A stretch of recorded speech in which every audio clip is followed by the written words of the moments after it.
let's talk a little bit about what happened with Amazon. Amazon. Goodbye. Well, Amazon has said that they're not going to build their headquarters, but they're still going to expand. They're still going to add jobs in New York. They're not building another headquarters, which leads me to believe that maybe they didn't need these things. Like maybe these jobs. It's weird that you're planning to add 25,000 jobs. That seems like a lot of jobs for Amazon. Like I don't know how many people Amazon employs. Can we look that up? Someone look that up. How many people does Amazon employ? 25,000 jobs, I would bet, is a non-contractors, not contractors, directly employ. I would imagine 25,000 is a significant number of people for them. Certainly more significant than jobs in New York City. And it's weird that they're not going to have a headquarters where they're going to fill those 25,000 jobs, right? But nevertheless, the bottom line is they were hostile to unions. They were hostile in terms of providing monies for infrastructure that they were going to change. They were hostile to a whole set of things. And this is the thing. Even if you were to believe that there was a net benefit to the Amazon headquarters, and I think that is a belief that is not necessarily founded in at least the experiences in the past. I mean, you can see it in terms of Foxconn. You can see it. All these deals rarely end up materializing in the way that they are assumed to materialize. But even if you were to believe that it was going to be a net positive, the precedent that would have been set for New York State to provide this many subsidies to such a large and already successful company when they would give no decent terms insofar as like even being neutral in terms of unions. New York City is a union city. And if you set the precedent of a company that doesn't need the subsidies is going to get the subsidies, then you have basically forfeited the city's ability in the future to wrest any of these negotiating terms in any deal they get into the future. So you can't just assess the net results of the Amazon deal in isolation. And that is, I think, the fundamental mistake that people are making, even those people who assume it would have been a net positive, which I think is a big assumption to make. But even if I grant you that it would have been a net positive, you got to start to roll in the implications of that deal for subsequent deals down the road in terms of it being a positive. And I think it's undoubtedly negative. Well, now we know that New York City has $3 billion lying around that they could spend on things we need. Well, I mean, this would have been over time. I mean, this theoretically would have been deductions on what these corporations would have had to pay. But yes, there's obviously flexibility for it. You don't necessarily need the next $3 billion coming in terms of corporate receipts. But here is a celebration that broke out. I think it was fairly spontaneous, right? There were many celebrations. And this is... These are folks in Long Island City. Odd that they would be celebrating if it was going to hurt them.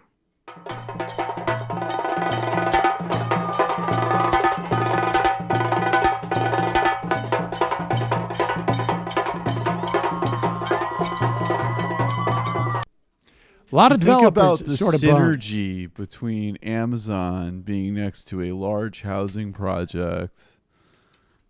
I love it so much. Like, I'll admit, I was a little skeptical when some of my DSA comrades were saying, we got to kill this deal. We're going to do community activism with all these community groups. And like, we think that we could make a difference. I was like, oh, well, it's a noble goal, but good luck with that, guys. And, this just goes to show you that these tech overlords are not yet all powerful.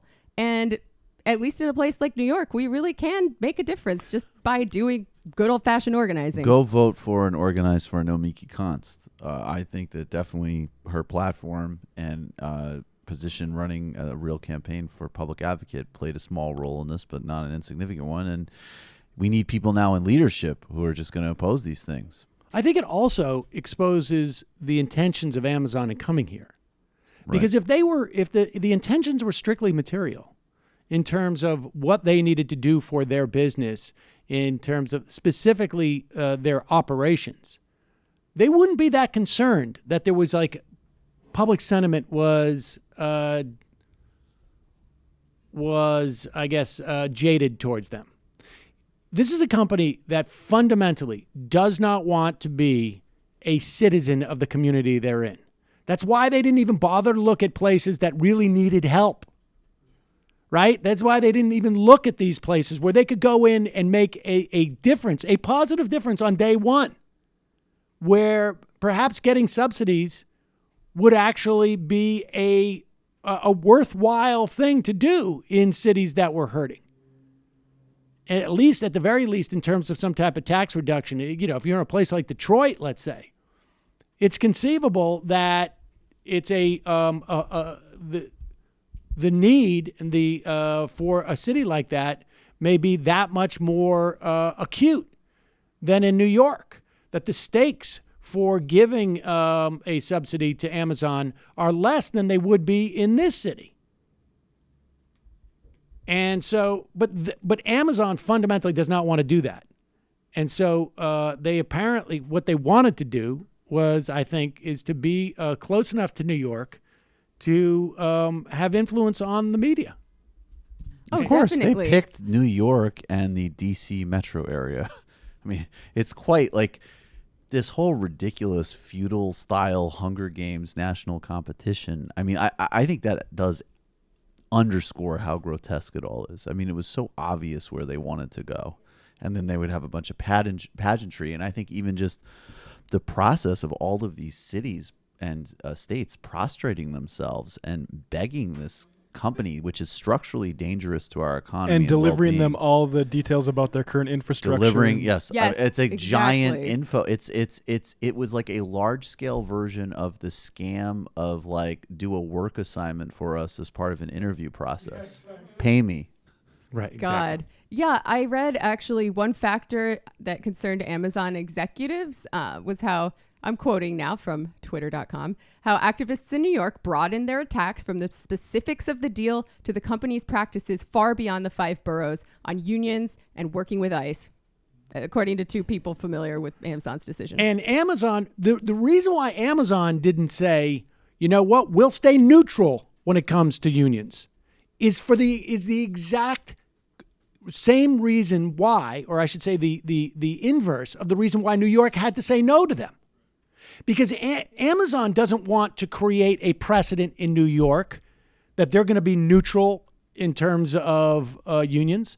They don't want to set a precedent that they're offering card check to those employees in New York who might want to unionize, because they don't want to do that in Seattle, and they don't want to do that in D.C., and they don't want to do that anywhere else that they have an outfit. And so for that same reason that Amazon understands, they understood the importance of precedents in this equation. That's why New York had to reject it. Let's listen to Fox News on how New York is just ruined. Oh, this is going to be good. So you might have heard about this big contest to get a hub in your city. 200 cities competed for it. Because of that, New York City sweetened the pot. They gave tax breaks once this was built. They said, you're going to love it here. They made sure that it was something that Amazon wanted to go. Because when you have a first-round draft pick or the fastest-growing company in the country, you want to do whatever it takes to get here. Now, Alexandria Ocasio-Cortez is among the high-profile politicians who staked their reputation on stopping Amazon. Because in her mind, she said we should use that $3 billion for other things. $3 billion in tax breaks doesn't mean you hold $3 billion.